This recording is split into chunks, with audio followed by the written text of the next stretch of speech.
استقبل السيد هشام صابري كاتب الدولة المكلف بالشغل يوم الاثنين 20 أكتوبر 2025 بالمقر المؤقت لكتابة الدولة بالرباط أعضاء المكتب الوطني للنقابة الوطنية لأعوان الحراسة الخاصة والنظافة والطبخ المنضوية تحت لواء الكونفدرالية الديمقراطية للشغل في لقاء خصص للتداول حول الإشكالات التي يعرفها قطاع الحراسة الخاصة.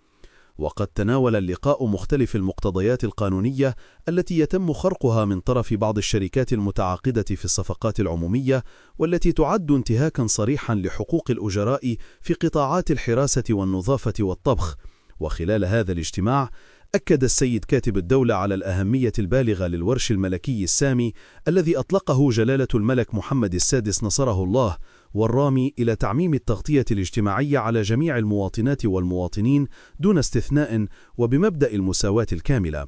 كما شدد على أن استمرار بعض المقاولات في التحايل على مدونة الشغل والتهرب من تمكين الأجراء من حقوقهم الأساسية، ولا سيما احترام الحد الأدنى للأجور والتصريح بهم لدى الصندوق الوطني للضمان الاجتماعي، يعد أمرا مرفوضا قانونيا وأخلاقيا.